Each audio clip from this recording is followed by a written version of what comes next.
Assalamualaikum, Bu Destia. Sudah 45 orang.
Oke, mungkin emang cuma segini ya yang hadir ya. Kita langsung mulai aja ya.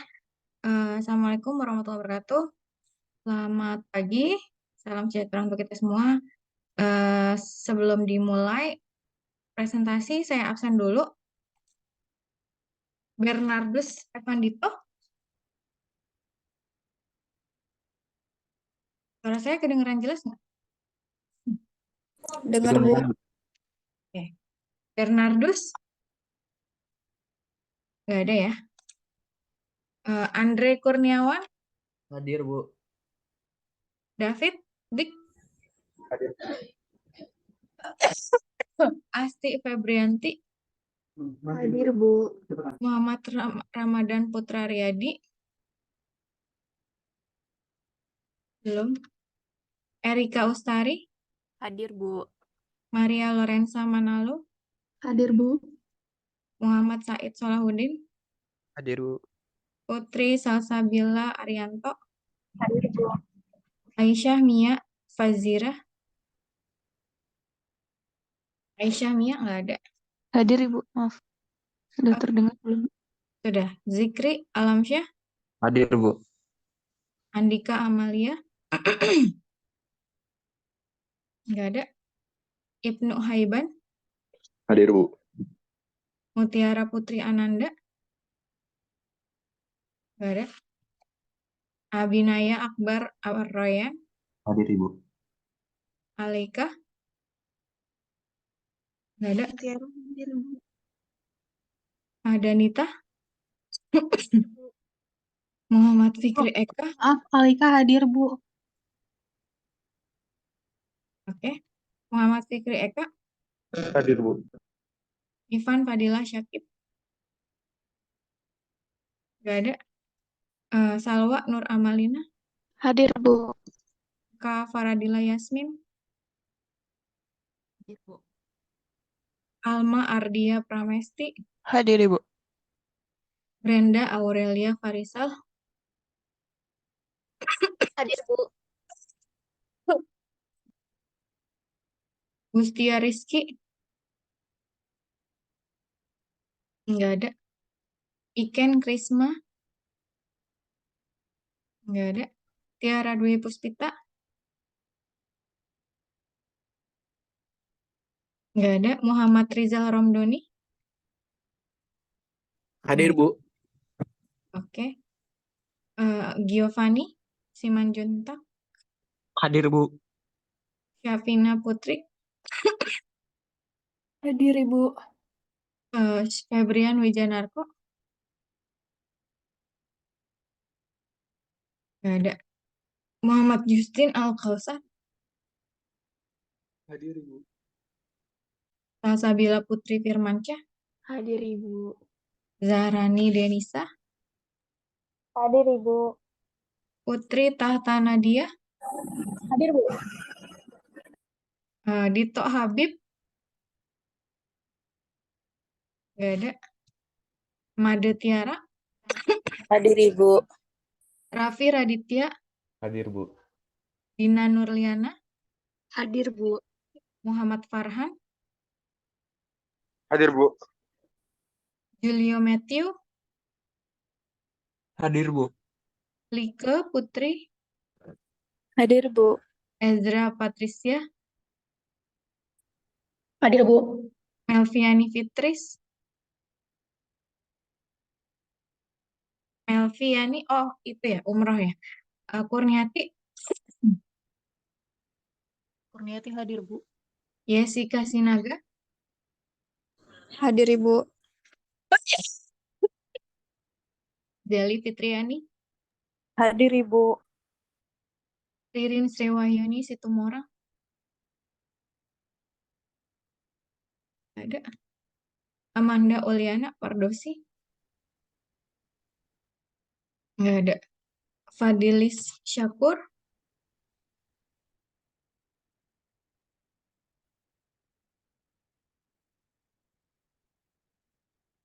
Nggak ada. Ini kayaknya mahasiswa PMM nih. Farah Anissa. Hadir, Bu. Adelia Fahmi. Hadir, Bu. Saidah Hasyani. Hadir, Bu. Mariana Gaiska. Nggak ada. Winda Dwi Astuti. Hadir, Bu. Oke. Berarti Ibu, yang ya maaf, Iken Krismayu hadir, Ibu. Iken.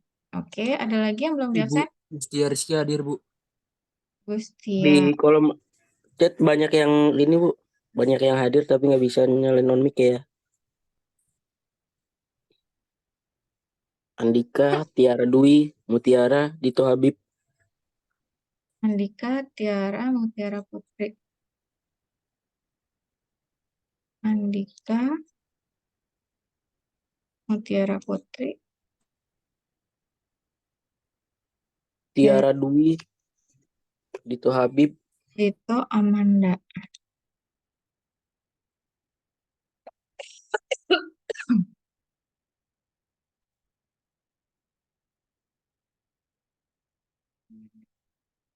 Oke, udah ya. Berarti yang nggak hadir Ririn, Fadlis, Mariana, Febrian Wijanarko, Ivan, Fadila Syakib, Muhammad Ramadan.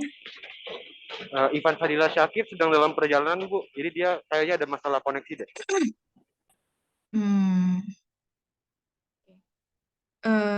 Muhammad Ramadan Putra Riyadi juga belum hadir ya. Ini Muhammad Ramadan Putra Riyadi hari ini udah pertemuan kedua dia nggak masuk ya. Nah, nanti kalau misalnya dia 3 kali absen, lebih dari 3 kali udah nggak bisa ikut ujian ya. Oke, kelompok yang presentasi sudah siap ya. Tadi PJ-nya bilang belum siap. Harusnya sih udah ya, karena kan ini udah saya sounding dari awal pertemuan gitu untuk membentuk kelompok dan menyiapkan presentasi. Harusnya kalau memang sudah jadwalnya harus sudah siap, walaupun misalnya nanti ada perubahan saya nggak bisa atau kita reschedule karena bisa jadi karena seperti hari ini ya. Saya juga baru dapat info tuh kemarin sore setelah pulang dari kampus kalau jadwal tindakan saya itu jam 3.15. Jadi paginya sebenarnya saya masih bisa ngajar online gitu. Saya ke rumah sakitnya jam 2:30 untuk tindakan. Jadi eh, besok-besok kalau memang sudah jadwalnya presentasi, ya harus siap gitu. Nggak ada alasan lagi. Apa namanya kemarin misalnya saya bilang nggak bisa hadir, bukan berarti kalian belum siap ya, gitu. Jadi untuk pertemuan-pertemuan selanjutnya seperti itu. Oh, Dengan maaf, ya, kelompok 2 udah siap kok. oh ya, nggak soalnya tadi PJ kelasnya bilang belum siap. Jadi besok-besok untuk kelompok yang lain, walaupun misalnya ada perubahan jadwal, kalau memang di hari itu adalah jadwal kalian presentasi, itu harus sudah siap. Biasakan seperti itu, karena itu nanti akan membentuk kebiasaan kalian ketika kerja ya. Oke, eh, mungkin kita bisa langsung mulai aja, karena udah jam 8:30. Kelompok yang presentasi bisa langsung mulai presentasi.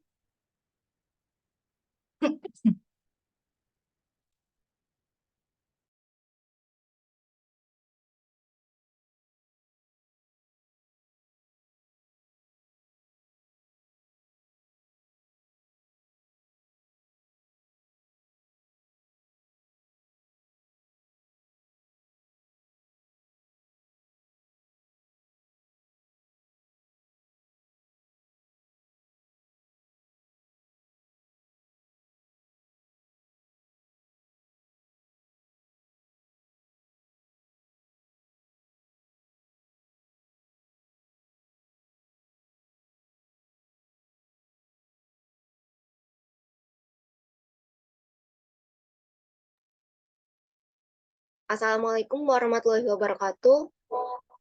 Selamat pagi kepada Ibu Destria dan teman-teman semuanya. Perkenalkan, kami dari kelompok 2.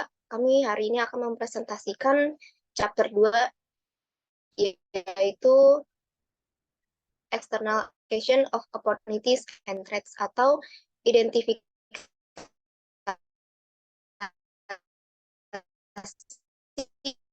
peluang dan ancaman. Boleh di next.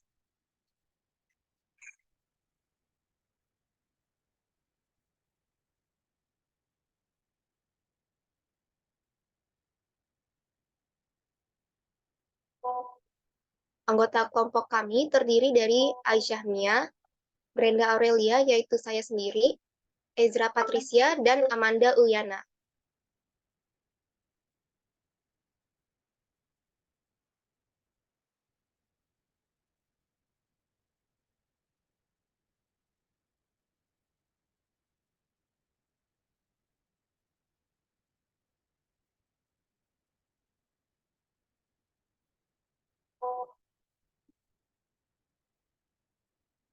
Sebelumnya, kita semua tahu ya, untuk dalam perumusan strategi itu, kita memerlukan analisis dalam faktor-faktor di dalam perusahaan yang bisa membentuk persaingan dalam industri di mana suatu perusahaan berada. Tujuannya adalah untuk memahami peluang dan ancaman yang dihadapi perusahaan. Dan menggunakan pemahaman itu untuk identifikasi strategi yang akan memungkinkan perusahaan untuk mengungguli perusahaan lainnya. Nah, di sini kita punya peluang dan ancaman. Yang pertama ada peluang, yaitu elemen dan kondisi dalam lingkungan perusahaan yang memungkinkannya untuk merumuskan dan menerapkan strategi yang memungkinkan perusahaan tersebut menghasilkan profit yang lebih. Peluang muncul ketika perusahaan dapat memanfaatkan kondisi lingkungan industrinya untuk merumuskan dan menerapkan strategi yang memungkinkannya menjadi lebih menguntungkan. Lalu yang kedua, ada ancaman, yaitu unsur-unsur dalam lingkungan eksternal yang dapat membahayakan integritas dan profitabilitas perusahaan. Boleh di next.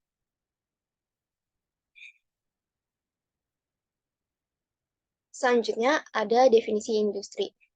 Suatu industri dapat didefinisikan sebagai sekelompok perusahaan yang menawarkan produk atau jasa yang merupakan substitusi satu sama lain, yaitu produk atau jasa yang memenuhi kebutuhan dasar pelanggan yang sama. Pesaing terdekat suatu perusahaan atau pesaingnya adalah mereka yang melayani kebutuhan. Misalnya dalam industri minuman itu kan ada minuman karbonasi, ada minuman buah-buahan, dan air kemasan yang dapat dipandang sebagai pengganti satu sama lain karena keduanya melayani kebutuhan dasar pelanggan yang sama, yaitu untuk minuman. Nah,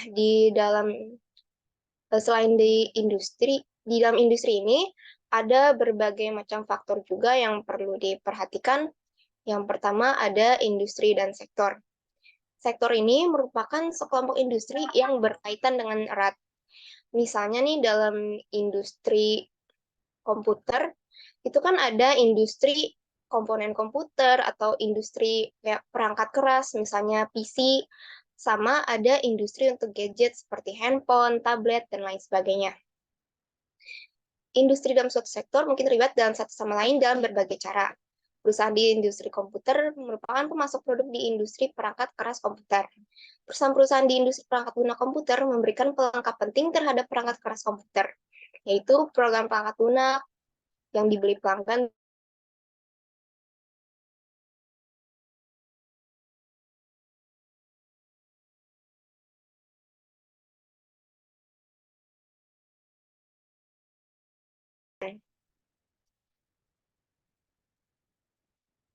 Lalu yang kedua, ada industri dan market segment atau industri dan target, dan segmen pasar. Segmen pasar adalah kelompok pelanggan berbeda dalam suatu pasar yang dapat dibedakan satu sama lain berdasarkan atribut individual atau permintaan spesifiknya. Balik lagi ke contoh industri komputer tadi, terdapat segmen pasar yang beda-beda, di mana pelanggan menginginkan misalnya ada mesin desktopnya, atau misalnya dia mau laptop, atau mungkin server yang berada di pusat jaringan komputer pribadi. Lalu selanjutnya ada changing industry boundaries, atau mengubah batasan industri. Batasan industri dapat berubah seiring berjalannya waktu, seiring dengan berkembangnya teknologi baru yang memungkinkan perusahaan di industri yang tidak terkait untuk memenuhi kebutuhan pelanggan dengan cara terbaru. Misalnya, di contoh komputer tadi, kan ada juga industri komputer dan industri telekomunikasi. Secara historis, industri peralatan telekomunikasi dianggap sebagai entitas yang berbeda dari industri perangkat keras komputer. Namun, seiring dengan beralihnya peralatan ke telekomunikasi dari teknologi analog ke teknologi digital, peralatan tersebut semakin menyerupai komputer. Akibatnya, batas-batas antara berbagai industri kini semakin kabur. Ponsel pintar nirkabel atau mungkin handphone ya, seperti iPhone Apple misalnya, tidak lebih dari komputer genggam kecil dengan koneksi nirkabel dan kemampuan telepon. Oleh karena itu, Samsung dan Nokia yang produksi telepon nirkabel kini bersaing langsung dengan perusahaan komputer tradisional seperti Apple. Boleh di next. Selanjutnya akan dijelaskan oleh rekan saya.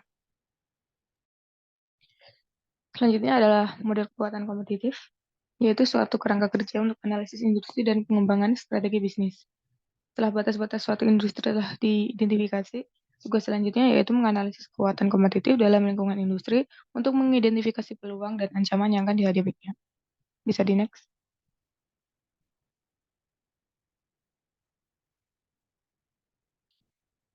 Di sini kita pakai model 5 kekuatan Porter. Yang pertama yaitu pesaing potensial, adalah perusahaan yang saat ini tidak bersaing dengan industri, namun mempunyai kemampuan untuk bersaing suatu saat nanti. Perusahaan-perusahaan mapan yang sudah beroperasi di suatu industri seringkali berusaha untuk mencegah calon pesaingnya memasuki industri yang sama, karena semakin banyaknya perusahaan yang masuk, maka semakin sulit perusahaan yang sudah mapan untuk melindungi pangsa pasar mereka. Hal ini dapat diatasi dengan menguatkan loyalitas merek untuk produk mereka, memiliki keunggulan biaya yang absolut dengan pesaing potensial, kemudian mengatur skala ekonomi, mengatur biaya peralihan pelanggan, serta peraturan pemerintah yang sudah diamankan. Kemudian persaingan antar perusahaan, yaitu suatu industri untuk mendapatkan pangsa pasar satu sama lain. Perjuangan kompetitif ini dapat dilawan dengan menggunakan harga, desain produk, belanja iklan dan promosi, upaya penjualan langsung, serta layanan dan dukungan purna jual. Persaingan yang ketat berarti harga yang lebih rendah atau pengeluaran yang lebih banyak untuk strategi yang tidak bersaing dengan harga atau keduanya. Karena persaingan yang ketat menurunkan harga dan menaikkan biaya, hal ini dapat mengurangi keuntungan suatu industri. Oleh karena itu, persaingan yang ketat di antara perusahaan-perusahaan mapan merupakan ancaman besar terhadap profitabilitas. 4 faktor yang memiliki dampak besar untuk aspek ini yaitu struktur persaingan industri, kondisi permintaan, kondisi biaya, dan tingginya hambatan keluar dalam industri. Kemudian ada kekuatan tawar-menawar pembeli. Hal ini mengacu pada kemampuan pembeli untuk menawar harga yang dibebankan oleh perusahaan dalam industri, atau untuk menaikkan biaya perusahaan dalam industri dengan menuntut kualitas produk dan layanan yang lebih baik. Dengan menurunkan harga dan menaikkan biaya, pembeli yang kuat dapat memperoleh keuntungan dari suatu industri. Alternatifnya, ketika pembeli berada dalam posisi tawar-menawar yang lemah, perusahaan harus menaikkan harga dan menurunkan biaya dengan atau mengurangi biaya serta kualitas produk dan layanan sehingga meningkatkan tingkat keuntungan industri. Selanjutnya, ada kekuatan tawar-menawar dari pemasok. Pemasok atau organisasi yang memberikan masukan bahan baku ke dalam industri seperti jasa ataupun tenaga kerja memiliki kemampuan untuk menaikkan harga bahan baku atau menaikkan biaya industri dengan cara lain. Misalnya, dengan menyediakan bahan baku berkualitas rendah atau layanan yang buruk. Jika pemasok lemah, perusahaan dapat memiliki peluang untuk menurunkan harga input dan meminta input yang berkualitas lebih tinggi untuk memaksimalkan produktivitas. Kemudian ada ancaman dari produk pengganti atau substitusi. Produk pengganti contohnya seperti persaingan antara industri kopi dan industri teh, serta minuman ringan yang bertebaran seperti minuman instan gitu ya. Karena ketiganya memenuhi pelanggan akan minuman-minuman non-alkohol, produk substitusi merupakan ancaman persaingan yang kuat karena dapat membatasi harga yang dikenakan oleh perusahaan dalam suatu industri untuk produk mereka. Yang terakhir ada produk pelengkap, yaitu perusahaan yang menjual produk yang menambahkan nilai atau melengkapi perusahaan. Produk perusahaan dari suatu industri, bila digunakan bersama-sama, dapat memenuhi permintaan pelanggan dengan lebih baik. Misalnya, komplement dari industri PC adalah perusahaan yang membuat aplikasi perangkat lunak untuk dijalankan di komputer. Semakin banyak pasokan aplikasi perangkat lunak berkualitas tinggi yang berjalan pada mesin ini, semakin besar nilai PC bagi pelanggan. Oleh karena itu, semakin besar permintaan PC-nya, maka semakin besar profitabilitas dari industri PC dan perangkat lunak tersebut. Selanjutnya akan dijelaskan oleh rekan saya.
Aku dari sini aja.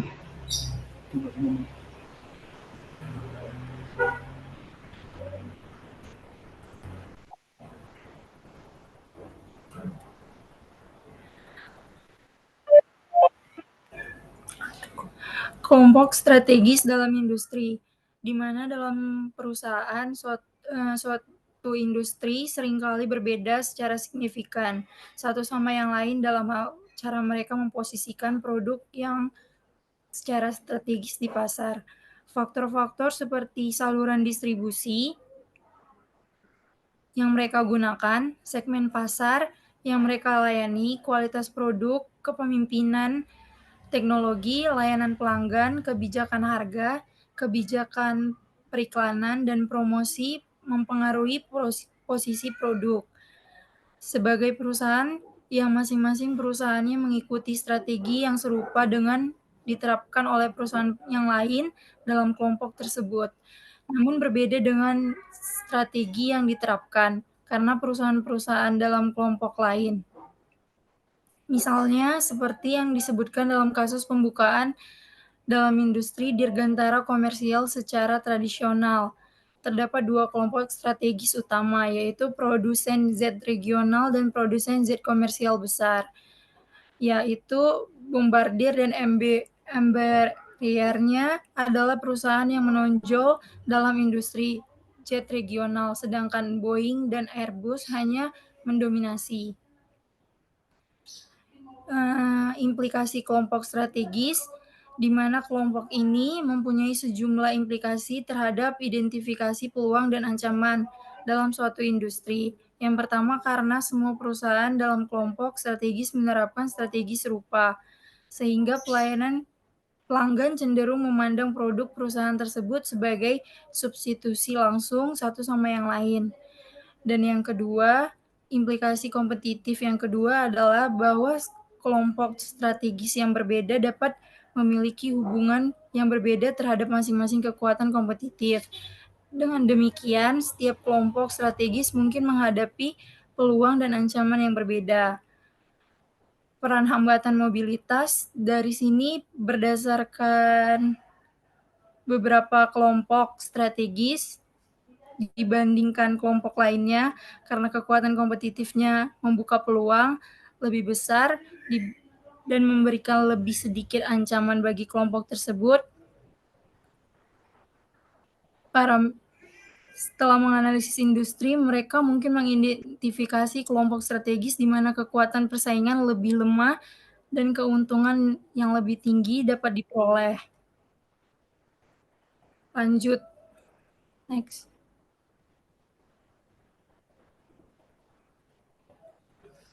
Analisis siklus hidup industri.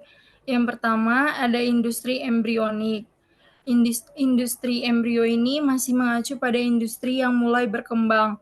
Ya, misalnya komputer pribadi, bioteknologi pada tahun 1970-an, komunikasi nirkabel pada tahun 1980-an, retail internet pada tahun 1990-an, pembeli terhadap produk industri, tingginya harga karena ketidakmampuan perusahaan untuk memperoleh skala ekonomi yang signifikan dan saluran distribusi yang kurang berkembang.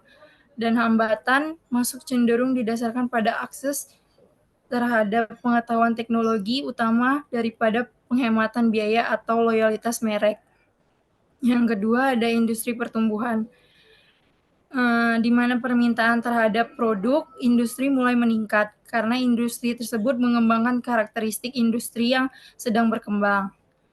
Yang ketiga ada guncangan industri di mana pertumbuhan atau eksplosif tidak dapat dipertahankan tanpa batas waktu. Cepat atau lambat, laju pertumbuhan melambat dan industri memasuki tahap guncangan, di mana tahap shakeout permintaan mendekati tingkat kejenuhan. Semakin banyak permintaan yang terbatas pada penggantian karena semakin sedikit calon pembeli pertama yang tersisa.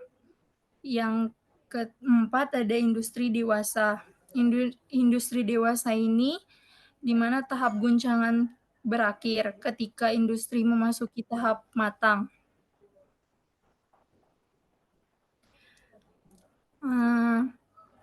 Dan ketika suatu industri memasuki kedewasaan, hambatan untuk masuk meningkat dan ancaman masuknya pesaing potensial berkurang. Lalu industri yang menurun. Industri yang menurun, pertumbuhan menjadi negatif karena berbagai alasan, termasuk substitusi teknologi. Misalnya perjalanan udara dibandingkan perjalanan kereta api. Pertumbuhan sosial atau kesadaran yang akan kesehatan yang lebih besar berdampak pada penjualan tembakau, demografi, dan grafik. Dan yang terakhir ada ringkasan singkatnya dalam mengidentifikasi peluang dan ancaman yang merupakan karakteristik berbagai jenis lingkungan industri. Untuk mengembangkan strategi yang efektif, kita harus menyesuaikan strategi dalam perubahan kondisi industri. Dan juga kita harus belajar mengenai poin-poin krusial dalam perkembangan suatu industri sehingga kita dapat memperkirakan kapan tahap guncangan suatu industri akan dimulai atau kapan suatu industri akan mengalami penurunan. Lanjut. Rekan saya akan melanjutkan.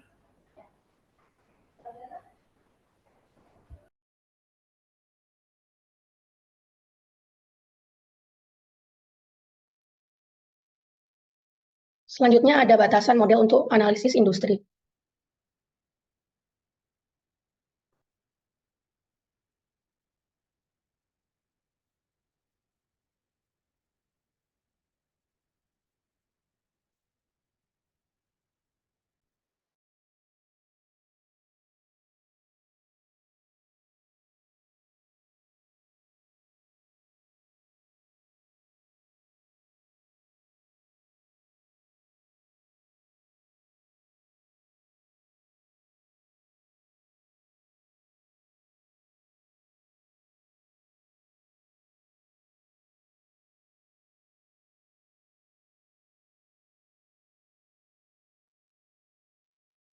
Nggak ada suaranya.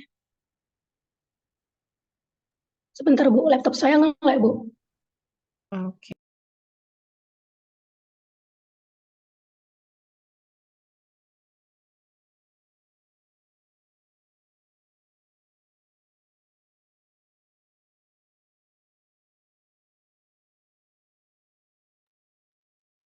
Kita akan membahas tentang masalah siklus hidup. Penting diingat bahwa model siklus hidup yang telah dibahas sebelumnya adalah sebuah generalisasi. Dalam praktiknya, dalam beberapa kasus pertumbuhannya sangat cepat, sehingga tahap embrio sama sekali dapat gagal di beberapa negara industri. Dan tahap ini tidak menentu siklusnya.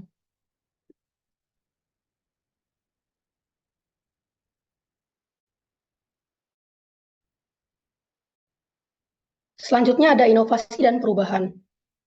Inovasi seringkali menjadi faktor utama evolusi industri yang menyebabkan pergerakan perusahaan melalui siklus industri. Inovasi menjadi hal yang menarik karena perusahaan yang mempelopori produk, proses, dan strategi seringkali dapat memperoleh keuntungan yang sangat besar dari inovasi ini. Inovasi yang berhasil dapat mengubah persaingan industri dan menjadikan ini sebuah perubahan.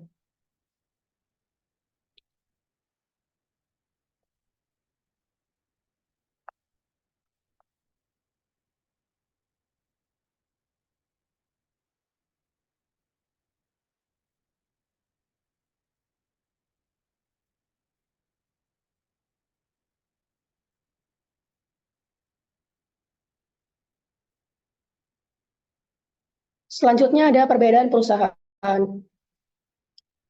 Ini membahas tentang kritik lain terhadap model industri, di mana model ini terlalu menekankan pentingnya struktur industri sebagai penentu kinerja perusahaan, dan meremehkan pentingnya variasi atau perbedaan perusahaan dalam suatu industri atau kelompok strategis.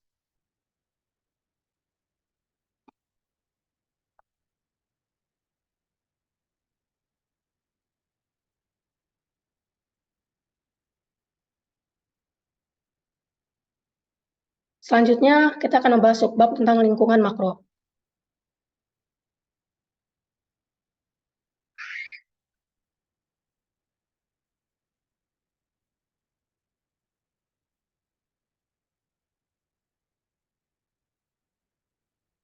Materi yang pertama adalah kekuatan makroekonomi.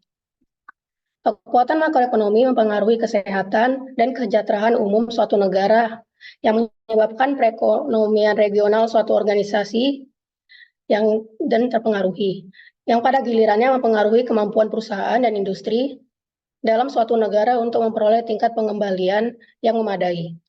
4 kekuatan makroekonomi yang paling penting adalah tingkat pertumbuhan ekonomi, tingkat suku bunga, nilai tukar mata uang, dan tingkat inflasi atau deflasi.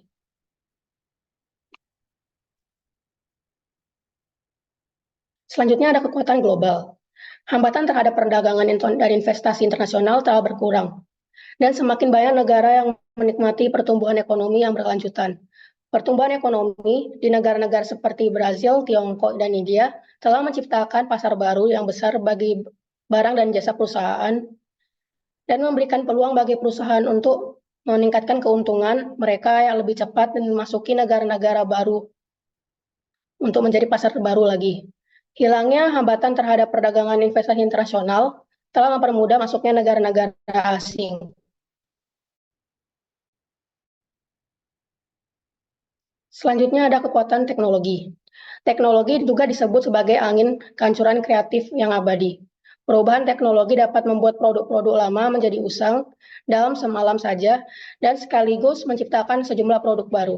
Kemungkinan produk karena itu perubahan teknologi bersifat kreatif dan destruktif. Sebuah peluang dan juga teknologi dapat menjadi sebuah ancaman. Selanjutnya ada kekuatan demografis. Kekuatan demografis adalah akibat dari perubahan karakteristik suatu populasi, seperti usia, jenis kelamin, etnis, ras, orientasi seksual, dan kelas sosial. Seperti kekuatan-kekuatan lain dalam lingkungan umum, seperti kekuatan demografis menghadirkan peluang dan juga ancaman bagi para manajer dan dapat mempunyai implikasi yang besar bagi bagi organisasi karena memacu banyaknya perbedaan. Selanjutnya ada kekuatan sosial. Kekuatan sosial ini mengacu pada cara perubahan adat istiadat dan nilai-nilai sosial yang mempengaruhi suatu industri. Seperti pada lingkungan makro lainnya yang dibahas di sini, perubahan sosial dapat menciptakan peluang dan juga ancaman. Salah satu kegerakan sosial utama dalam beberapa dekade terakhir adalah kecenderungan menuju kesadaran kesehatan yang lebih besar. Dampaknya sangat besar. Dan perusahaan juga menyadari peluang ini akan memperoleh keuntungan secara signifikan. Selanjutnya adalah kekuatan politik dan hukum. Kekuatan politik dan hukum merupakan hasil dari perubahan undang-undang dan peraturan. Hal ini berdampak signifikan terhadap manajer dan perusahaan. Karena proses politik itu dapat membentuk masyarakat operasional organisasi perusahaan, dan manajer akan tercipta peluang dan ancaman dalam perusahaan tersebut. Selanjutnya akan dijelaskan oleh Brenda.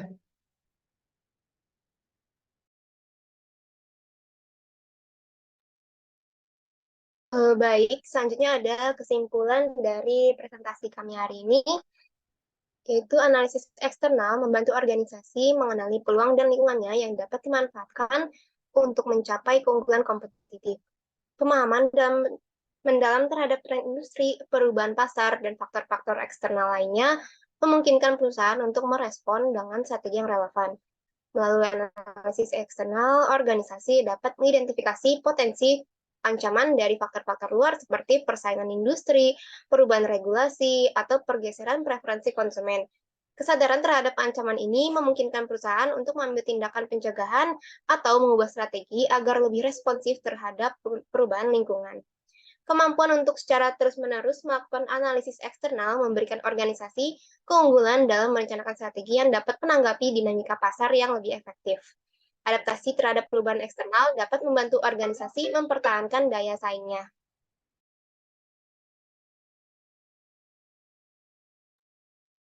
Boleh di next.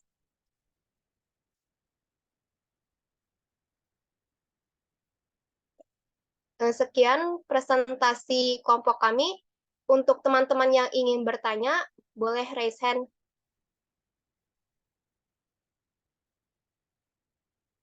Oke, sekarang kita buka sesi diskusi Q&A. Kepada yang ingin bertanya bisa mengajukan pertanyaan dengan resen ya, karena online saya bisa ngelihatnya dari resen. Di sini udah ada 2, Putri Salsabila, 3. Putri, David, Eka. Silakan Putri. Baik, terima kasih atas kesempatannya. Sebelumnya, maaf kalau bisa di sini berisik karena saya lagi di jalan. Ya, saya ingin bertanya kepada kelompok kedua. Tadi kan sudah dijelasin mengenai kekuatan demografi itu dapat memberikan peluang dan ancaman bagi perusahaan. Gimana sih peran dari kekuatan demografi tersebut dalam memberikan peluang dan ancamannya bagi perusahaan? Terima kasih. Kemudian David, silakan David. Ya, sebelumnya apakah saya suara? Kedengeran. Apakah ada? Ya. Sebelumnya terima kasih untuk Bapak yang sudah memanfaatkan presentasi. Saya David, izin bertanya. Membahas mengenai peluang dan ancaman. Peluang itu kan ada risikonya masing-masing. Menurut kelompok kalian itu, apakah sebuah perusahaan perlu mengambil tindakan untuk semua peluang yang muncul, dan apakah ada cara identifikasi yang menunjukkan bahwa peluang tersebut baik untuk diambil perusahaan tersebut atau tidak? Terima kasih. Oke. Selanjutnya Eka, silakan. Terima kasih Bu atas kesempatannya. Izin tanya, tadi kan dijelaskan mengenai tahap embrio di industri. Maksud dari tahap embrio itu apa dan kenapa banyak industri yang gagal buat melewati tahap itu? Terima kasih. Oke. Ibu, Ya, saya Made Tiara juga mau nanya. oke silakan Made. Tadi kan dijelasin tentang kekuatan teknologi. Itu kan bisa jadi ancaman buat produk lama karena bisa tergantikan oleh produk baru yang lebih efisien atau yang lebih murah gitu. Nah, gimana caranya untuk produsen-produsen lama itu bisa tetap mempertahankan persaingan global untuk menghadapi dunia teknologi yang kayak sekarang? Makasih. Oke.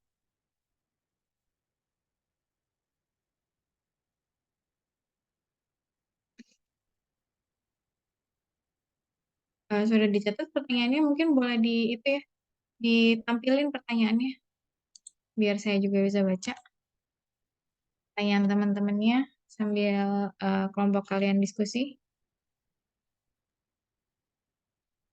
Baik, sebentar Ibu. Oke.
Izin share screen ya, Bu.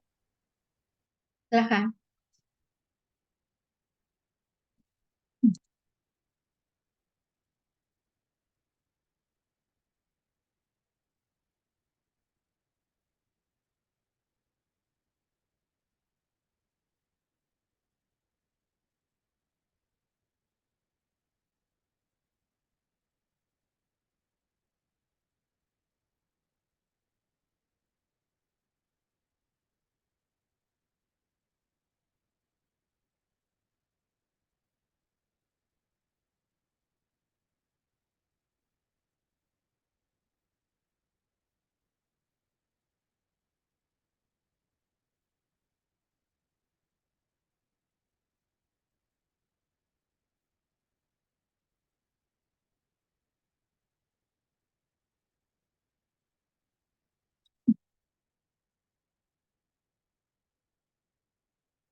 Belum muncul.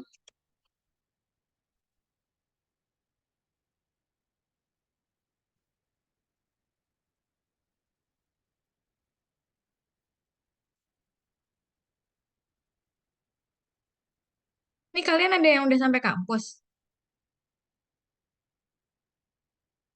Eka, Made, bertiga. Kita belum, Bu. Hah? Oh, emang ngekos bareng? Enggak, Tiara numpang adem di rumah saya. Emang dari gitu. Oh, kirain udah pada ke kampus.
Boleh digedein nggak?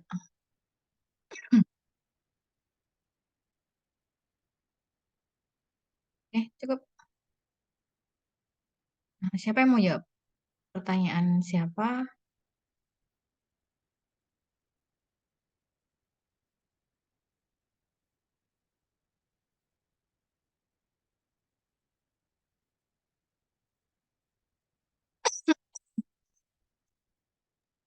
Izin menjawab pertanyaan dari Putri mengenai bagaimana kekuatan demografi dapat memberikan peluang serta ancaman bagi perusahaan.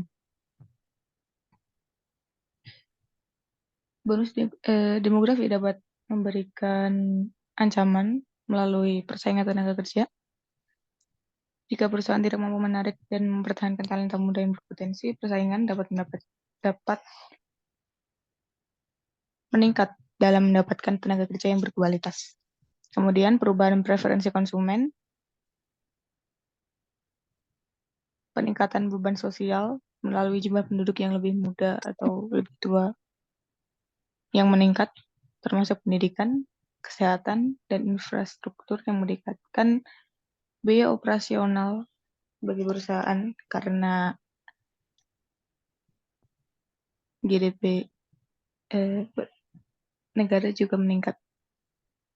Kemudian peluangnya pasar yang berkembang. Ini dapat menciptakan pasar dan mengembangkan produk dan layanan yang baru sesuai dengan preferensi dan kebutuhan generasi saat itu.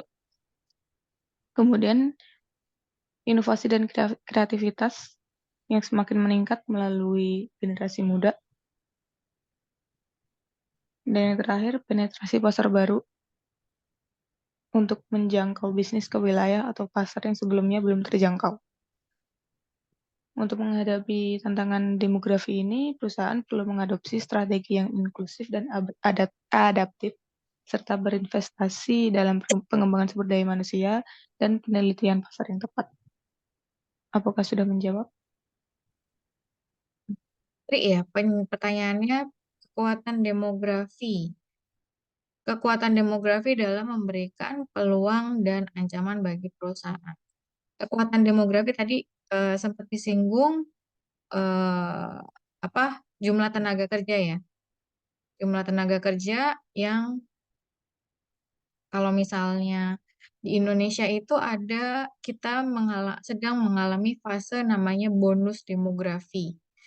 Nah, bonus demografi ini sebenarnya artinya apa sih? Artinya yang ada sekarang itu adalah penduduk-penduduk usia produktif. Jadi kita ada di masa di mana penduduk usia produktif itu sekitar 15-64 tahun itu lebih besar dibandingkan usia-usia yang non-produktif. Usia non-produktif itu yang 65 tahun ke atas. Karena dari dulu-dulu mungkin orang tua kalian ada yang maksudnya banyak punya anak gitu ya. Sehingga kita tuh lebih baik dari Jepang untuk komposisi penduduk usia produktif dengan usia non-produktif. Di Indonesia, dengan keuntungan dari lebih banyaknya usia produktif, artinya harusnya produktivitas semakin meningkat ya. Jadi sama halnya perusahaan, kalau misalnya secara demografinya besar, dia punya kekuatan demografi gitu, populasi dalam hal ini, sebenarnya ini jadi peluang untuk meningkatkan produktivitas perusahaan ya, karena dia punya suplai tenaga kerja yang banyak gitu. Tapi apakah suplai tenaga kerja yang banyak ini diimbangi dengan lapangan pekerjaan yang tersedia? Nah, itu masih tanda tanya gitu. Kalau misalnya tidak diimbangi dengan lapangan kerja yang tersedia, apa akibatnya? Jadi banyak suplai tenaga kerja, tapi lapangan pekerjaan yang tersedia sedikit. Akibatnya apa? Pengangguran ya. Nah, pengangguran ini semakin banyak pengangguran, ini berdasarkan hasil riset, dan juga mungkin kalian bisa melogikakan sendiri ya.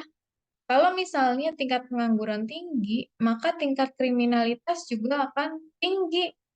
Karena yang nganggur-nganggur ini ya mereka tidak punya pekerjaan, tapi mereka tetap harus survive hidup. Bagaimana cara mereka hidup? Ya melakukan kejahatan jadinya kan, karena mereka nggak punya jalan lain untuk bisa bertahan hidup gitu. Makanya yang kemarin di kelas kalian apa bukan sih? Maksudnya daerah-daerah yang rawan konflik itu adalah daerah-daerah atau negara-negara yang rawan konflik itu negara-negara yang kesenjangan ekonominya tuh tinggi banget. Jadi yang kaya kaya banget gitu, yang miskin miskin banget. Nah, yang miskin ini yang rentan ya memicu konflik gitu, karena ya dia butuh untuk bertahan hidup. Caranya untuk bertahan hidup ya dengan melakukan kejahatan-kejahatan yang mungkin akan memicu konflik gitu. Nah, jadi itu sebenarnya lebih ke peluang ya, peluang. Nah, ancaman bagi perusahaan kalau bukan ancaman sih ya.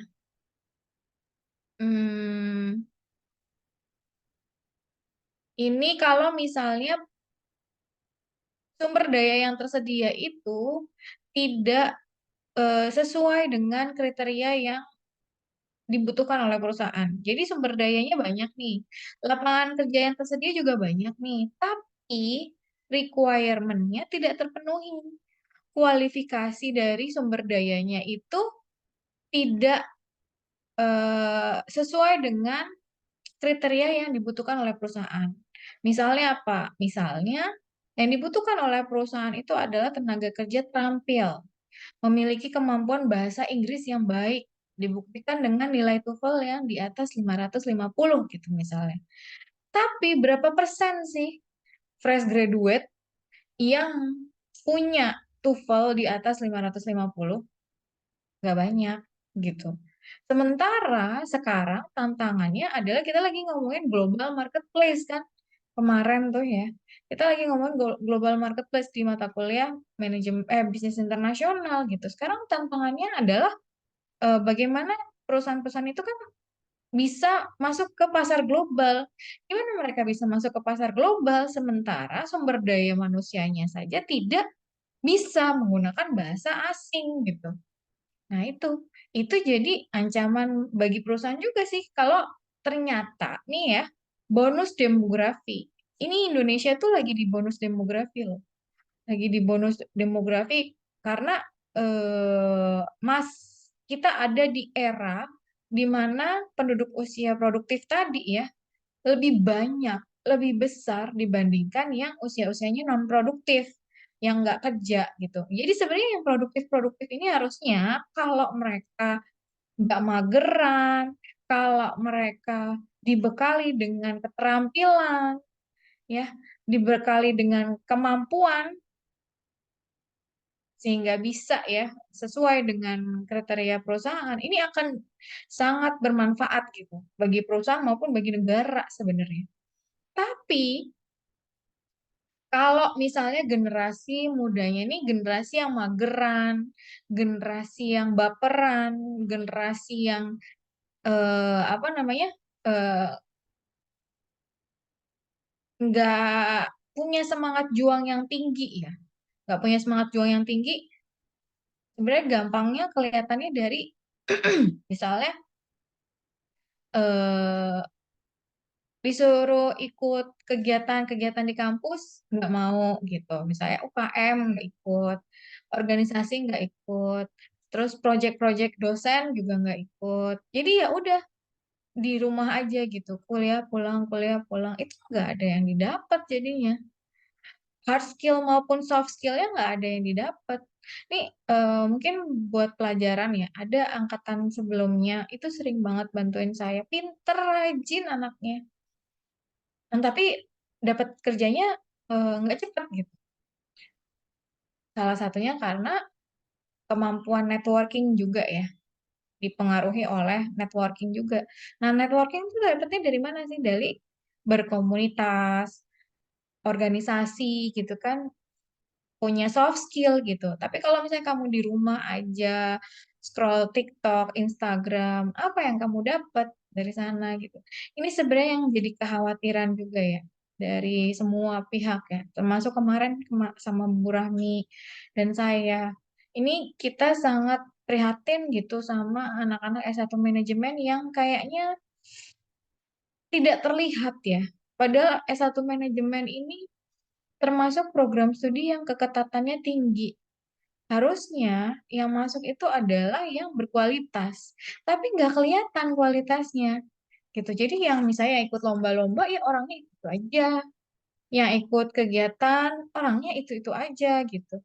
Kemarin konferensi ISC nggak ada yang ikut dari S1 manajemen. Terus ISMA kemarin nggak ada yang ikut dari S1 manajemen. Saya nggak habis pikir aja gitu.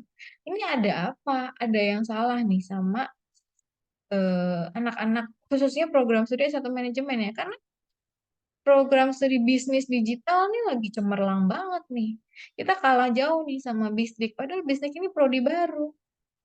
Bisdik nih banyak prestasinya, mahasiswa-mahasiswa yang ikut sana, ikut ini. Yang saya tahu yang karena saya punya WA group namanya Tunas Unggul Manajemen. Itu saya bidik nih mahasiswa-mahasiswa yang ikut lomba, terus saya masukin ke sana. Kalau misalnya butuh bimbingan, butuh apa namanya? Surat bisa dibantu di sana. Saya juga sering share beasiswa, sering share apa pelatihan-pelatihan gratis gitu ya, peluang-peluang di sana. Ya yang saya tahu ikut lomba-lomba yang biasa, Bu saya minta dibimbing dong untuk ikut lomba ini, lomba ini. Tapi orang itu aja gitu. Coba saya lihat. Kayaknya nggak sampai 10 orang kok. Itu termasuk yang prestasinya prestasi nasional internasional dan di luar akademik ya olahraga. Totalnya cuma 8 termasuk saya, berarti 7 ya. 7 orang. Ini yang sering ikut lomba-lomba yang saya tahu. Yang ikut lomba, apa namanya, ada yang ikut lomba bowling sampai internasional. Sering udah jalan-jalan ke beberapa negara ya, ikut lomba bowling gitu. Terus ada yang Syifa nih, Nur Syifa Nadia Stuti, itu sekarang kemarin terpilih jadi Mawapres utama FE. Sekarang lagi maju ke Mapres Unif nih. Nah, tapi ya masih sedikit, nggak ada lagi yang lain. Nah, ini kemana? Melempem gitu. Nggak ada taringnya gitu. Ikut lomba enggak, aktif, organisasi juga nggak banyak. Mungkin ada ya yang ikut hima, tapi kan nggak semua mahasiswa. Nah, itu coba jangan jadi generasi yang mageran. Ini kenapa saya bela-belain ya, lagi sakit, nanti siang saya harus ke rumah sakit, tetap mau ngajar kalian, karena saya nggak mau. Saya ngajarin kalian jadi orang yang lemah gitu. eh Kemarin saya beberapa hari sakit, masih batuk-batuk ya, itu saya tetap ke kampus ngajar kan. Sekarang juga mau ke rumah sakit, nanti siang mau tindakannya, saya masih ngajar. Saya nggak mau jadi contoh yang jelek buat kalian. Kamu tanya sama kakak-kakak kelas kalian ya, saya kalau ngajar pasti 16 kali pertemuan, walaupun sambil batuk-batuk yang ngikik-ngikik, ada sampai malam saya ngajar. Itu sambil batuk-batuk juga. Nah, eh, itu saya nggak mau gitu. Anak-anak manajemen tuh jadi mahasiswa-mahasiswa yang nggak bisa berjuang, nggak tangguh ya, nggak tough. Nah, itu saya dapatnya dari mana? Waktu kuliah mah saya udah cerita kan, IPK saya lulus 3,87 ya. Saya Mapres utama FE. Saya lulusan terbaik FE. Terus saya masuk ke Unif ya. Unif waktu itu Mapres juara 2. IPK 3,87, terus beasiswa S2 3,6. Eh, tapi saya nggak kupu-kupu, nggak kuliah pulang gitu, enggak. Saya ikut bantu dosen. Kamu tanya Pak Daru, Pak Ferry ya, Seto Ferry, Bu Widya, Pak Dharma tuh korprodi yang sekarang. Itu saya udah bantuin mereka dari saya masih kuliah. Dari saya masih jadi mahasiswa. Jadi saya bantuin riset, saya bantuin bikin kuesioner, saya ikut survei, saya pernah ikut sensus keliling Jakarta waktu pemilihan gubernur DKI waktu Fauzi Bowo, kalian masih SD kali. Terus saya sampai ke Jakarta Barat. Saya perempuan sendiri naik kendaraan umum. Sampai saya bisa beli handphone sendiri. Saya pernah jadi SPG juga, tapi IPK saya masih bagus. Kamu tanya sama dosen-dosen dulu yang ngajar saya, nilai saya bagus-bagus. Di kelas tetap perform. Presentasi pakai bahasa Inggris. Yang lain pakai bahasa Indonesia, saya pakai bahasa Inggris. Nilai ujian saya, karena waktu itu kata Pak Agung Waspodo ya, beliau ini dosen favorit saya, tapi sekarang sudah resign. Beliau ini S1 di manajemen UI. Dulu korpro dia S1 manajemen. Pas baru berdiri. S2-nya di Amerika. Beasiswa Fulbright. Keren kan ya? Dia bilang kalau misalnya saya jawab pakai bahasa Inggris, dia kasih poin lebih. Nah, saya jawab pakai bahasa Inggris dan benar. Poin saya lebih dari 100. Saya pernah dapat poin 120. Jadi dari 100 tuh nilai saya 120 karena saya jawab pakai bahasa Inggris. Gitu. Jadi hmm, nggak nggak lembek ya. Dulu sampai malam saya pulang tuh. Besoknya kuis, malam saya masih di kampus, masih bantuin dosen-dosen itu.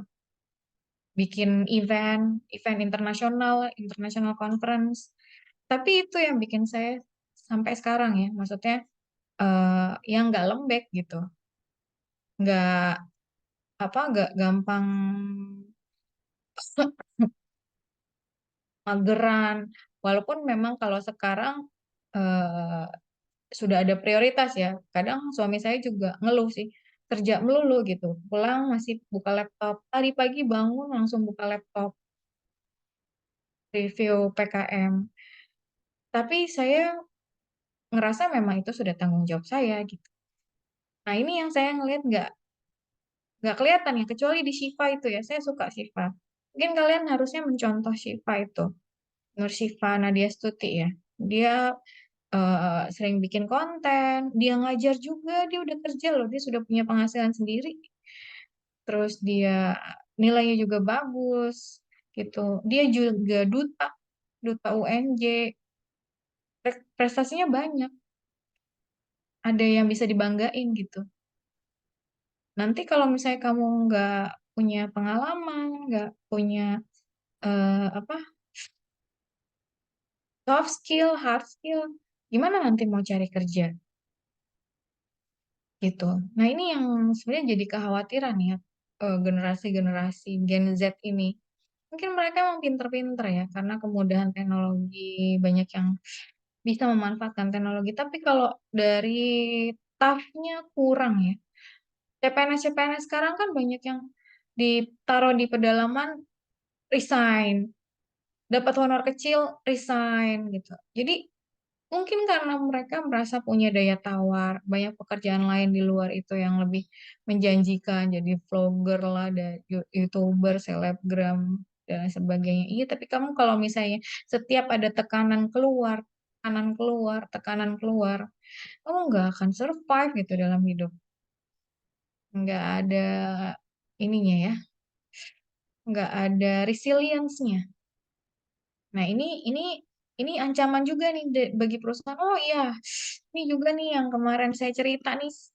Ini saya banyak cerita karena saya juga banyak dengar dari praktisi ya. Alumni kalian kemarin tuh bilang, kalau bisa nih Bu ya, Gen Z ini di skip aja generasinya, langsung generasi yang berikutnya. Karena mereka yang mungkin yang yang seperti yang saya rasakan ya, anak-anaknya diem pasif. Ini kayak yang di kelas ini nih, coba saya lihat ya.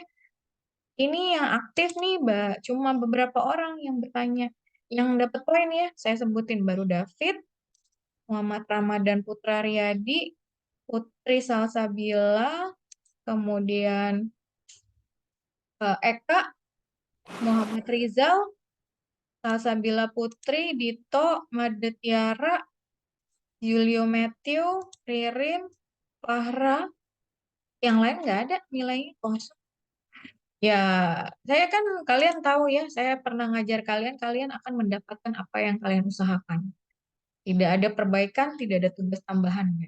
Jadi kalau misalnya emang kamu dapat ya udah, ngulang nanti di semester pendek atau semester berikutnya. Semester pendek kalau dibuka mata kuliahnya. Kalau enggak ya dibuka di semester berikutnya. Iya kalau ada di setiap semester. Kalau enggak ada ya berarti kamu nambah SK, nambah semester. Ya, itu tanggung jawab kalian ya. Kan saya sudah melaksanakan tanggung jawab saya untuk mengajar kalian. Jadi tanggung jawab kalian juga untuk apa namanya? Ya menyerap materi, kemudian aktif diskusi di kelas, mengerjakan tugas, TS, UAS, dan lain sebagainya. Gitu. Jadi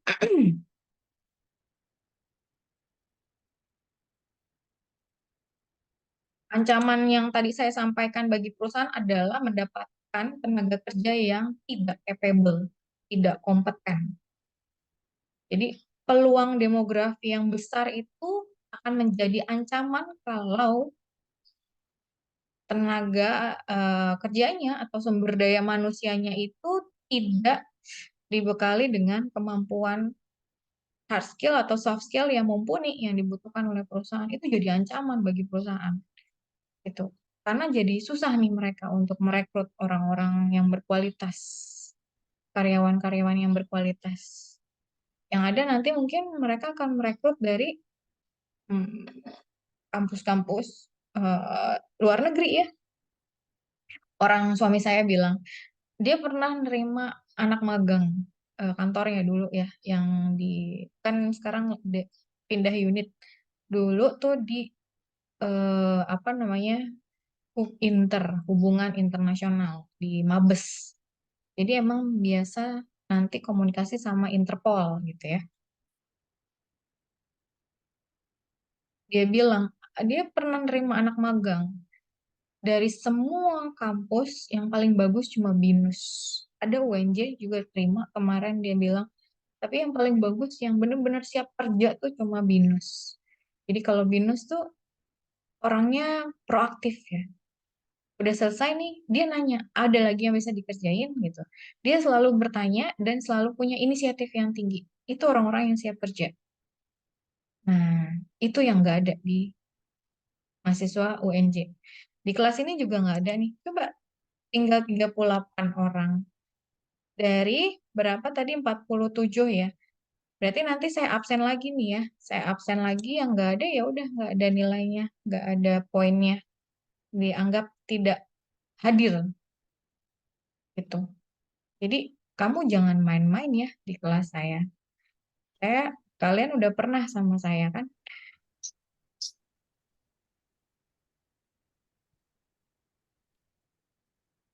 Yang nggak, yang keluar-keluar ini mungkin karena sudah di absen, Nggak nanya. jadi keluar. Nah ini termasuk kualitas yang buruk ya. Karena cuma kan absen, Gedein lah. terus kamu keluar, yang penting udah di absen, kamu nggak dengerin teman kamu presentasi, nggak dengerin materi kuliah. Oke. Itu jadi ancaman ya. Ini saya sambil kan relate dengan pembahasan yang sedang dialami oleh Prodi sekarang. Oke, mungkin kita bisa lanjut ke pertanyaan berikutnya ya.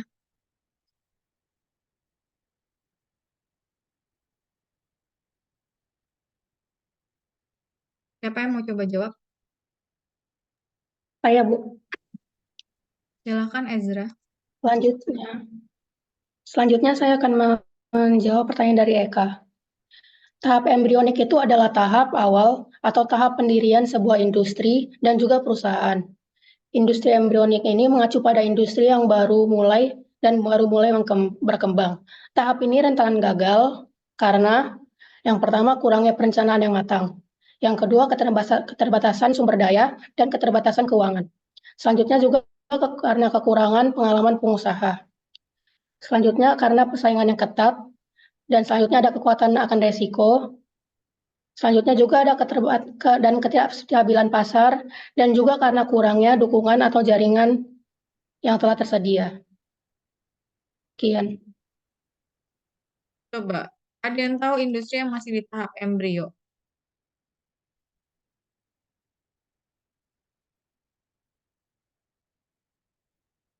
Apa?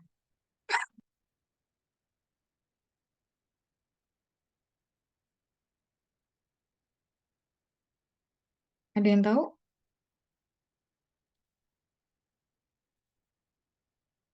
Ini tiba-tiba naik lagi. Takut ya saya absen ya? 41. Tadi kan 47. Ada yang tahu? Bu, izin menjawab. Kan Amanda? Kalau tahap embrio itu masih baru diperkenalkan Bu atau dijual produknya, masih pertumbuhan, masa pertumbuhan gitu Bu. Jadi Ya, masih di awal. Contohnya kamu tahu nggak? Bisa kasih contoh nggak? Industri yang dia tuh masih di tahap embrio. Izin menjawab, Ibu. Silakan, siapa namanya? Aisyah. Aisyah Mia. Iya. Silakan. Industri yang baru itu industri tanaman ganja. Yang sekarang mulai ini ya. Tanaman ganja. Iya. Tanaman ganja industri apa? Yang mulai diperkenalkan lebih ini tuh, lebih luas. Dulu kan masih strict ya. Emang tanaman ganja di Indonesia udah legal? Kan belum. Belum sih, Bu. Cuma di negara lain. Kemarin itu Thailand ya.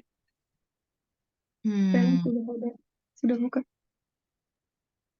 Izin menjawab, Ya, Bu. bisa kasih contoh? Apa? Contohnya itu Bu di industri mikroprosesor seperti Intel dan penyebut debu seperti Hover dan mesin pencari paket kecil ekspres seperti FedEx. Hmm, Kalau saya ya nangkepnya industri yang masih embrio itu industri yang dia tuh masih benar-benar di tahap awal. Jadi bahkan belum di tahap introduction. Embrio kan kalau orang hamil gitu ya, dia masih masih di dalam kandungan gitu, belum keluar, masih bentuknya janin gitu ya. Nah, jadi dia tuh masih benar-benar di fase awal, baru muncul gitu. Biasanya Kalau industri ini AI Bu, di tahap eksperimen. Apa? Bu, kalau misalnya mobil listrik itu termasuk industri embrio bukan? Mobil listrik, iya. Heeh. Jadi kan teknologi mobil industrinya, kalau industri otomotif, kalau kita ngomongin industri otomotif sih mobilnya enggak ya, tapi mobil dengan eh, apa namanya bahan bakar listrik itu masih embrio. Iya, gitu. Jadi karena sekarang juga masih diperkenalkan ya, masih di tahap eksperimen kan ya. eh, Mobil listrik ini juga te- tempat pengisian bahan bakar listriknya juga kan masih terbatas. Nah, itu contoh industri embrio. Tadi yang jawab David ya? Iya, Bu. Oke. Ada lagi yang bisa kasih saya Bu. contoh? Bu, Siapa? Eka, Bu. saya Tri Kalau Eka. misalnya Oh, ya Eka, silakan. kayak kopi jago gitu atau apalagi yang dari kopi kenangan apa sih? Bukan produk ya, industri nih. Kita lagi ngomong industri. Oh, Jadi industri itu lebih luas lagi sebenarnya. Bu, Kan saya lagi izin industri kan lagi bahas industri, bukan produk ya. Apa, Eka? Fikri Eka. eh, saya izin jawab industri yang masih di tahap awal di Indonesia, Bu, mungkin ya. Itu mungkin industri kreatif, Bu. Industri kreatif, contohnya. Kalau saya sih ngelihatnya misalnya kayak dari segi studio-studio di Indonesia kayak studio game ataupun eh, komik mungkin mungkin ya saya ngelihatnya itu tuh sifatnya belum kayak masif gitu Bu, masih kayak studio indie gitu kayak belum terlalu diperhatiin sih Bu. Hmm, Industri kreatif masih tahap embrio sih ya. eh Memang sebenarnya mungkin sudah di tahap kalau di Indonesia itu sebenarnya udah banyak sih industri-industri kreatif ya, cuma dia belum terlalu disosialisasikan, maksudnya belum brandingnya tuh belum bagus, belum seperti industri yang lain, tapi memang industri kreatif tuh masih di tahap embrio. Ada lagi yang masih di tahap embrio, Saya Bu. Wah, Contohnya itu Bu artificial intelligence Bu AI. iya Kan sekarang betul, dunia lagi Bu memasuki industri baru ini Bu. iya betul. Industri AI ya, artificial intelligence. Banyak apa namanya eh, eksperimen kan terkait AI ini, artificial intelligence. Terus industri yang masih embrio juga itu fintech, itu masih embrio. Jadi fintech ini kan baru-baru banget ya, masih masih sebenarnya mungkin udah kalau fintechnya udah ke tahap eh, pertumbuhan sih ya, bukan embrio lagi. Dia udah mulai tumbuh, udah keluar nih. Ibaratnya udah bayi nih. Kalau fintech nih udah bayi, terus udah ada giginya gitu ya. Karena udah banyak menjamur ya di Indonesia sendiri, udah banyak jenis-jenis fintech yang tersebar gitu. Jumlahnya juga banyak. Pemakainya juga udah banyak. Itu termasuk industri yang sudah di tahap pertumbuhan. Nah, kalau yang embrio ini tadi yang AI, kecerdasan buatan yang pakai robot itu juga kan masih belum ada ya, masih eksperimen. Terus yang virtual reality, augmented reality itu juga masih industri yang embrio gitu. Nah, itu contoh yang di tahap embrio. Jadi kalau di tahap embrio itu biasanya masih banyak eksperimennya, karakteristiknya. Ciri-cirinya itu masih banyak eksperimennya untuk industri itu. Dan biasanya regulasinya masih belum ada gitu karena masih tahap eksperimen. Belum banyak pemainnya, jadi regulasinya belum ada. Regulasi apapun ya. Saya kalau fintech itu dulu-dulu ya tahun 2012 itu kan mungkin masih embrio. Kalau sekarang kan udah pertumbuhan. Dulu-dulu mah regulasi OJK nggak ada. Siapa yang ngatur aja nggak jelas gitu. Oh, sama digital wallet. Tapi yang ini ya, yang cryptocurrency. Ini juga termasuk yang embrio nih. Embrio karena eh, apa? Untuk Bank Indonesia sendiri kan masih belum terbit ya. Kita punya central bank digital currency, tapi itu maksudnya masih di tahap persiapan dan peluncuran, tapi belum ada gitu. Ini masih banyak penelitiannya. Jadi kita tahu dia masih ada di tahap embrio, di mana dia tuh masih di tahap penelitian, eksperimen gitu. Itu masih di tahap embrio. Yang itu digital currency yang terutama yang diterbitkan oleh bank-bank sentral ya. Itu masih di tahap embrio. Industri digital currency lah istilahnya secara umumnya. Nah, kenapa banyak industri yang gagal melewati tahap ini? Karena tadi eksperimen ya. Kan kalau eksperimen bisa gagal, bisa berhasil. Tergantung misalnya apakah teknologi itu bisa diterima dengan baik di pasar. Apakah teknologi itu berbahaya atau tidak. Artificial intelligence ini kemarin kan banyak yang bilang, oh ini oke, bisa memudahkan manusia, bla bla bla. Ternyata, kamu tahu nggak? Ternyata di luar negeri, artificial ini banyak yang udah merasa bahwa artificial intelligence ini berbahaya loh.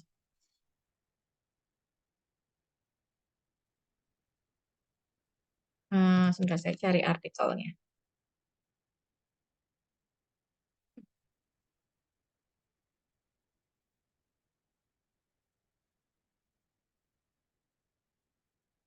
Jadi artificial intelligence ini bisa jadi ancaman malah.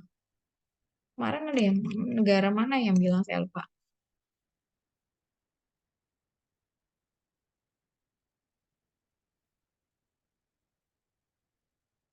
Nih ada di Guardian, UK, US, Uni Eropa, and China sign Declaration of AI Catastrophic. Jadi beberapa negara maksudnya mengkhawatirkan adanya AI ini justru akan membahayakan iya manusia ya. Kalau ChatGPT misalnya, saya suka pakai ChatGPT.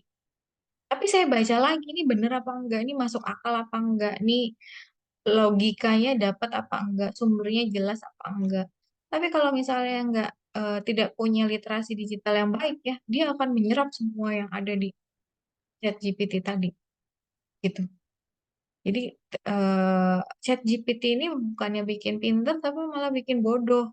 Karena misalnya kalian bikin tugas gitu, ChatGPT, kamu mengandalkan AI untuk mengerjakan sesuatu yang seharusnya bisa kamu kerjakan sendiri, dan malah bikin otak kamu tumpul. Itu yang bikin bahayanya ya kalau untuk di aspek pendidikan. Nah, tapi kalau misalnya di aspek yang lain mungkin kita bisa eh, teliti lagi nih. Ini sampai UK, US, China sign Declaration of Artificial Intelligence as Catastrophic Danger. Potentially catastrophic risk to humanity. Jadi ternyata bisa membahayakan kemanusiaan in the first international declaration to deal with the fast emerging technology.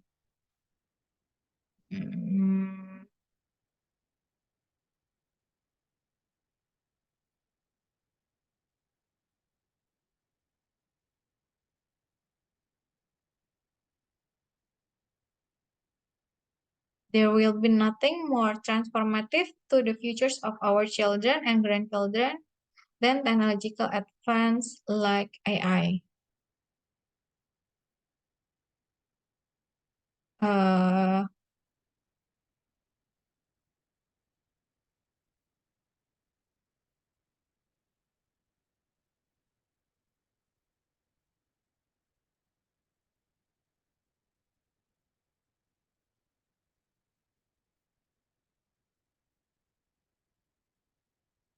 Kalau di sini dia bilang, for the first time we have a situation where there is something that is going to be far smarter than the smartest human.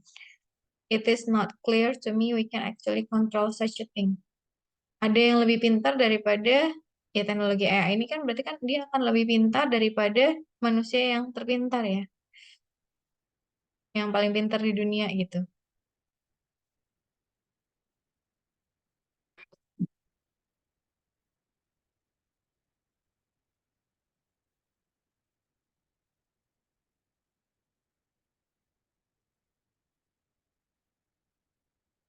Tapi di sini juga dibilang ya maksudnya tadi kan kalau ada yang lebih pintar dari kita kan harusnya kita takut juga ya. Bisa jadi nanti semua pekerjaan nggak ada lapangan pekerjaan karena sudah dikerjakan oleh AI. Nah, terus apa yang dikerjakan oleh manusia? Kalau ke ekonomi nanti bisa jadi pengangguran meningkat karena semua pekerjaan bisa dikerjakan oleh AI, lebih efisien untuk perusahaan.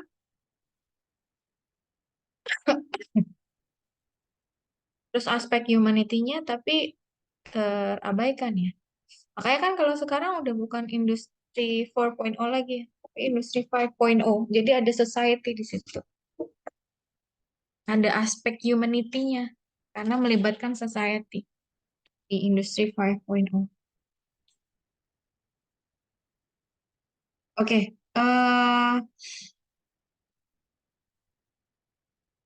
startup juga kan dia di tahap embrio ya. Perusahaan-perusahaan startup itu ada di tahap embrio. Banyak startup digital terutama. Saya lagi ngomongin yang digital ya. Itu yang gagal karena kalau kata teman saya yang dia orang IT, dia bilang ini lagi musim winter untuk startup digital. Jadi banyak startup digital yang bangkrut gitu, yang collapse karena tidak bisa melewati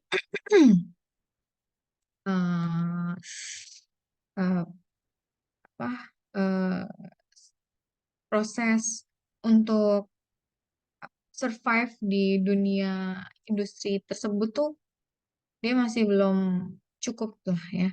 Misalnya dengan kalau startup digital tuh kan biasanya mereka dapat pendanaan yang besar tapi pengelolaannya berantakan. Kemudian ancaman juga untuk startup digital mudah di copy paste ya sistemnya. Model bisnis kanvasnya itu misalnya udah banyak menjamur gitu. Jadi udah ada nih model bisnis kanvas ini ternyata sebulan atau beberapa bulan berikutnya ditiru. Nah, udah kehilangan market, dia tidak melakukan inovasi lain, gagal. Jadi banyak yang gagal di startup digital nih. Ini lagi winter kalau kata teman saya. Oke, mungkin kita bisa lanjut ke yang berikutnya. Baik, saya izin menjawab pertanyaan dari Madit Tiara. Pertanyaan Madit Tiara itu, kekuatan teknologi itu kan bisa jadi ancaman buat produk lama karena bisa tergantikan produk baru yang lebih efisien atau lebih murah. Gimana caranya produsen lama bisa tetap mempertahankan persaingan global menghadapi dunia teknologi ini? Menurut kelompok kami ada beberapa cara yang bisa dilakukan oleh produsen lama itu. Yang pertama adalah melakukan inovasi produk. Misalnya terlibat dalam penelitian dan pengembangan untuk meningkatkan produk atau menciptakan produk baru yang lebih inovatif dan responsif terhadap kebutuhan pasar. Lalu yang kedua ada adopsi teknologi teknologi baru, diterapkan teknologi ini dalam proses produksi, manajemen rantai pasokan, dan operasional perusahaan secara umum untuk meningkatkan efisiensi dan fleksibilitas. Yang keempat, yaitu membangun kemitraan dengan perusahaan teknologi atau startup inovatif untuk mendapatkan akses lebih cepat ke teknologi terbaru atau menyusun kemitraan strategis yang saling menguntungkan. Lalu yang terakhir ada penyesuaian strategi pasar, yaitu menyesuaikan strategi pemasaran dan penetapan harga untuk mencerminkan nilai tambah produk dan membedakan diri dari pesaing yang mungkin menawarkan solusi yang serupa. Untuk Made Tiara, apakah sudah menjawab? Pertanyaan Tiara, kekuatan teknologi kan bisa jadi ancaman buat produk lama karena bisa tergantikan produk baru yang lebih efisien dan lebih murah. Gimana cara produsen lama bisa tetap mempertahankan persaingan global menghadapi dunia teknologi? Inovasi ya, inovasi terus-menerus. Ya, yang dilakukan Apple itu kan selalu ada fitur-fitur baru yang ditawarkan. Ada teknologi baru yang ditawarkan. Kalau misalnya nggak ada yang baru yang ditawarkan, sementara produsen lain atau kompetitor bisa menawarkan yang lebih baik atau lebih lebih terbaru ya teknologinya, lebih user friendly juga misalnya, ya produk kita akan kalah saing gitu. Jadi yang bisa dilakukan adalah terus melakukan inovasi. Memang itu adalah pekerjaan rutin yang harus dilakukan oleh perusahaan. Makanya kalau kamu perhatikan ya produk-produk handphone itu nggak pernah habis keluar model ini keluar lagi. Jadi dia ganti-gantian kan kemarin kalau handphone itu dibagi jadi itu ya 4 kategori ya. Saya agak lupa. Pokoknya yang ada yang middle, terus ada yang flagship. Intinya yang paling tinggi tuh yang flagship, yang paling bawah tuh yang low range, terus yang middle, terus yang high end ya, terus yang flagship. Nah, itu tuh pasti ganti-gantian gitu. Karena masing-masing eh, apa tipe tadi itu kan menyasar segmen yang berbeda. Kalau yang flagship ini berarti orang-orang yang memang sangat sering menggunakan handphone dan memanfaatkan benar gitu teknologi yang ada di handphone tersebut. Biasanya harga yang flagship ini mahal. Cuma kalau kamu beli yang tipe flagship, biasanya lama untuk rusak gitu. Karena memang didesain untuk teknologinya itu yang durability-nya itu tinggi, kemudian tadi tahan lama ya, maksudnya awet, nggak ringkih dan lain sebagainya. Makanya dia ada di level di flagship tadi, handphone flagship tadi.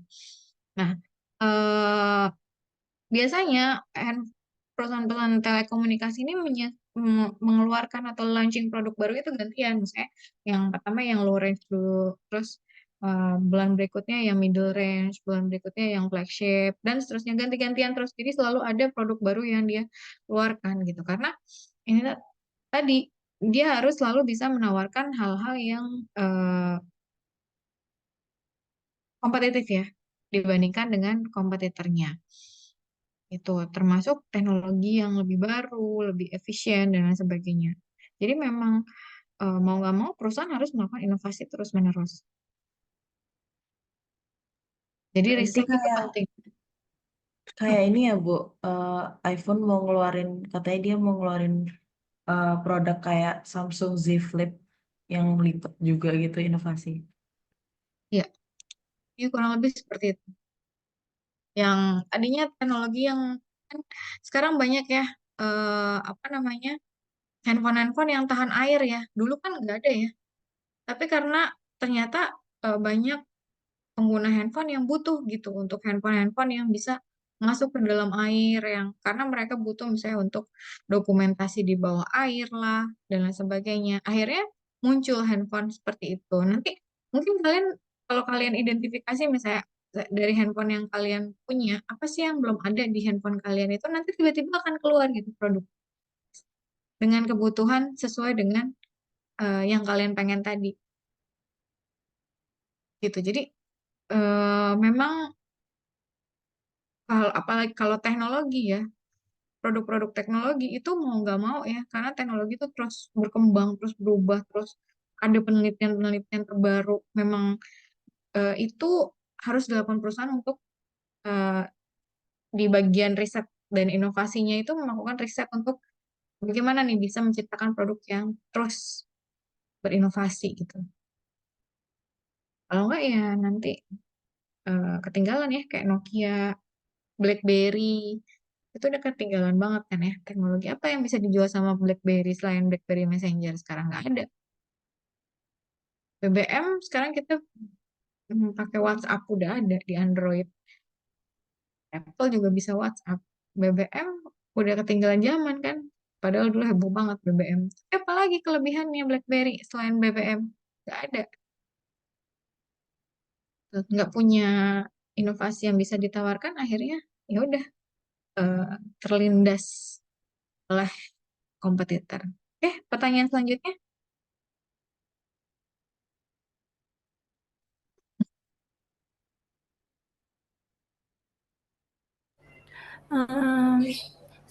Bu, izin saya menjawab. Peluang itu akan ada risikonya masing-masing. Menurut kelompok kalian, apakah sebuah perusahaan perlu mengambil tindakan untuk semua peluang yang ada?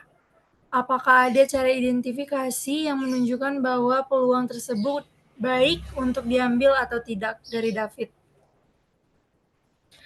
Menurut saya, menurut kelompok kami, analisis peluang usaha itu perlu diambil yang ada.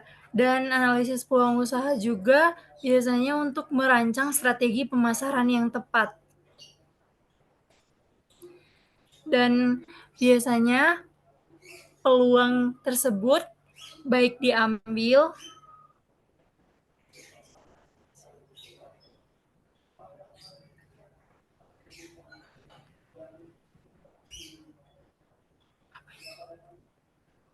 karena sebelum memulai usaha, peluang itu harus diidentifikasi dulu produknya bisa apa enggak. Langkah pertama untuk menghadapi persaingan. Terus yang kedua untuk mengenal pasar lebih jauh. Gimana karakteristik pasar ini dikenali harus lebih jauh lagi untuk dianalisis peluang usahanya. Yang ketiga, modal usaha untuk mengembangkan usaha. Di mana bagian analisis ini juga sebelum memulai bisnis juga perlu dipikirkan sebaik mungkin agar dana yang dibutuhkan sesuai. Yang keempat, kemampuan produksinya. Membutuhkan produksi tentu banyak alat produksi yang dibutuhkan, mulai dari peralatan produksi, perlengkapan produksi, hingga kebutuhan tenaga kerja. Yang kelima, merancang bisnis plan. Untuk tahap ini dilakukan oleh seorang calon entrepreneur sebelum memulainya bisnis, di mana bisnis plan ini berbentuk pernyataan formal dan tertulis untuk dibuat agar bisnisnya bisa mencapai tujuan. Udah, Bu.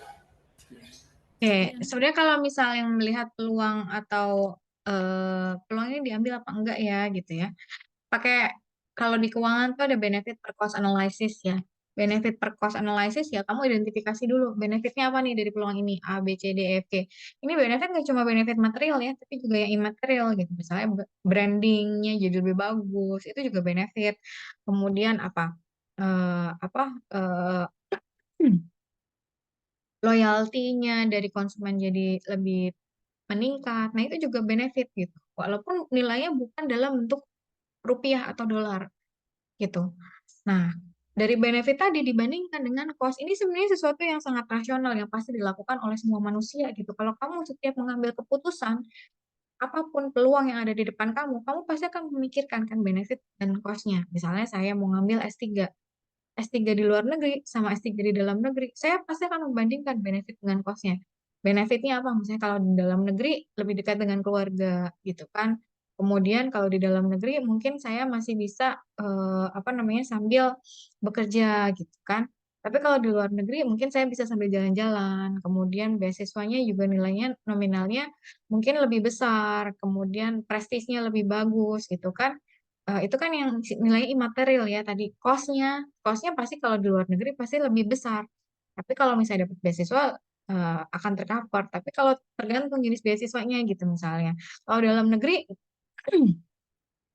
beasiswanya cost-nya adalah beasiswa gitu kan, biaya kuliah. Kemudian apa kalau di dalam negeri mungkin nanti cost-nya termasuk kamu menjadi kurang fokus karena kalau di dalam negeri kan akan terbagi ya perannya dengan keluarga, dengan pekerjaan. Sebenarnya kalau di luar negeri benar-benar fokus untuk melanjutkan studi gitu. Jadi cost itu juga termasuk cost walaupun bukan cost material ya, cost tenaga gitu, cost waktu.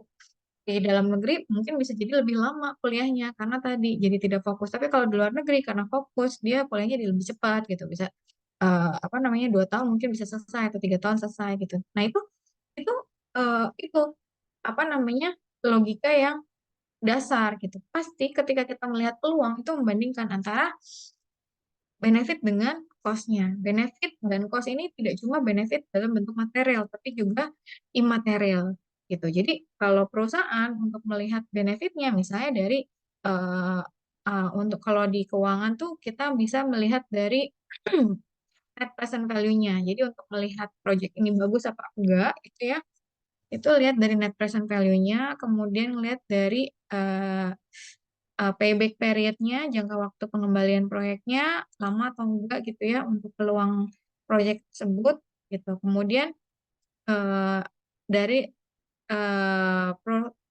project untuk profitability-nya, jadi proyeksi keuntungan di masa yang akan datang itu bagaimana gitu. Kemudian itu yang dari sisi keuangan ya, dari aspek keuangannya. Nah, kalau misalnya dari aspek non keuangannya tadi untuk melihat itu peluang bagus apa enggak, bagaimana eh, efeknya terhadap image perusahaan, bagaimana efeknya terhadap eh, apa namanya posisi perusahaan di eh, industri tersebut gitu. Kemudian bisa juga diidentifikasi peluang itu bagus apa enggak dengan mendengarkan pelanggan. Kalau misalnya peluang itu bagus, itu bisa dari wawancara atau eh, apa namanya FGD ya, umpan balik dari customer gitu untuk melihat peluang-peluang inovasi yang bisa dilakukan. Tapi kalau misalnya peluang tadi tidak menguntungkan, tidak perlu diambil. Oke, udah mulai ya mata kuliah berikutnya ya. Oke, tadi paling mudah adalah dari benefit per cost. Itu jawaban yang paling sederhana ya untuk melihat apakah peluang itu bisa diambil atau enggak. Oke, berarti semua pertanyaan sudah terjawab ya.